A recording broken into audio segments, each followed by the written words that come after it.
समस्या आ जाए, कोई परेशानी आ जाए, हम क्या दुआ कर, प्रभु ये समस्या यीशु मसीह के नाम से एकदम हट जाए। क्या हो जाए? हट जाए। कोई भी ताकत हमारे सामने काम ना करे। लेकिन यहाँ परमेश्वर ने क्या किया?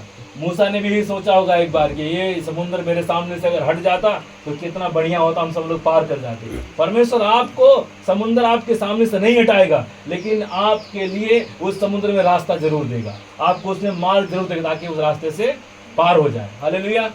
इसलिए जब आपके जीवन में समस्या आए, परेशानी आए, आप ये कहने के बजाय कि ये समस्या हट जाए, आपको बोले प्रभु मुझे सामर्थ दो, मुझे ताकत दो, ताकि मैं इस समस्या से बाहर निकल जाऊं, ताकि मैं इस समस्या से लड़ते हुए आगे निकल जाऊं। हालेलुया। हमें मजबूती से लड़ना है, हमें मजबूती से प्रभु की आराधना करना है। स्पीक, हमें जब हम बोलते हैं हमें बोल्डली बोलना है, हिम्मत से बोलना है, क्योंकि हमारा परमेश्वर कोई लुंज पुंज लूला लंगड़ परमेश्वर नहीं है। वो जहाँ पर खड़ा होता है वहाँ पर चिन्ह चमत्कार होना शुरू हो जाता है। वो जहाँ पर बोलता है वहाँ पर तूफान और आंधियां शांत हो जाती हैं। हालेलुया। उसके अंदर सामर्थ है, क्योंकि उसने अपने ट्रेनिंग में हर तकलीफ देखा है, उसने अपने ट्रेनिंग में हर रास्ते को देखा है, हर दांव पेच मालूम है, जंगल में रहना मालूम है, भूखे रहना मालूम है, खाली पेट रहना मालूम है। कौन से लालच से प्रलोभन से परीक्षा लोगे? शैतान ने क्या कहा? अगर तू परमेश्वर का पुत्र है तो रोटी बना दे। क्यों? अगर वो शायद उस रेगिन से गुजरा नहीं होता तो शायद उस लोभ में पड़ जाता, उस लालच में पड़ जाता। तो हम भी कई बार जो हम उस कठिनाई से नहीं गुजरे होते हैं, हमको लगता है कि ये हमारे लिए सही है, जो हमारे सामने परोसा जा रहा है, शैतान ला के रख रहा लॉलीपॉप, सब बिल्कुल ठीक है। लेकिन यदि हम परमेश्वर के सामर्थ्य को जानेंगे, यदि हम परमेश्वर के द्वारा तैयार किए गए होंगे, परमेश्वर के द्वारा हम नियुक्त किए गए होंगे, हम किसी भी ऑफर को, किसी भी लॉलीपॉप को, प्रलोभन को जो शैतान के द्वारा होगा, हम परमेश्वर के सामर्थ्य द्वारा ठुकरा देंगे और उस पे परमेश्वर के हम सामर्थ्य को देखेंगे। हालेलुया। इसलिए जब आपके मेरे जीवन में परेशानी, आपके जीवन में परेशानी है, कभी भी निराश ना हो, मुस्कुरा कर जिए। अगर आप मुस्कुरा रहे हैं तो मतलब आप अच्छा है, लेकिन अगर आपको मुस्कुराना पड़ रहा है तो इसका मतलब कुछ समस्या है।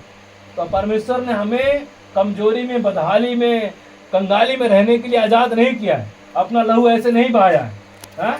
अगर मेरा बेटा मर रहा है, हॉस्पिटल में एडमिट है और डॉक्टर ने बोल दिया अगर इसको एक 200 ग्राम खून मिल जाए तो ये बच्चा जिंदा हो जाएगा, ठीक हो जाएगा, और क्या कोई बाप उससे खून नहीं देगा?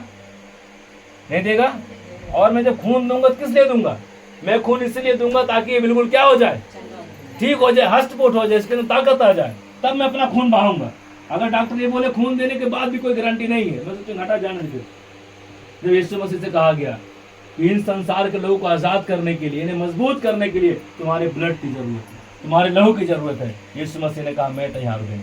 तो यीशु मसीह ने हमारे लिए लहू दिया। क्यों दिया? ताकि हम कमजोर ना रहें, ताकि हम अपने शरीर को, अपने आत्मा को ढिलाई से, कमजोरी से ना रखें। मत्ती 26 अध्याय उसका 41-42 में लिखा है, आत्मा तो तैयार है परंतु शरीर दुर्बल है। हम अपने शरीर के अनुसार सब कुछ जाना चाहते हैं। हमारा मन तो कहता है प्रार्थना कर ले, लेकिन शरीर कहता है रुक थोड़ा और आराम कर, थोड़ा और सो। कई बार अपने शरीर के अनुसार हम चलते हैं। रात को हमारे बहुत प्यास लगी है, हमारा गला सूखा जा रहा है, हमारा दिल कह रहा है उठ पानी पी, लेकिन शरीर कह रहा है 5 मिनट और सो, 5 मिनट और थोड़ा और सूख जाने दे, अभी उठ जाना है, कौन सा बहुत जल्दी है। हम अपने शरीर के अनुसार अपने आत्मा को बांधना चाहते हैं, लेकिन यीशु मसीह ने अपने शरीर को आत्मा के अनुसार बांधा। उसके सामने बहुत बड़ी चुनौती थी।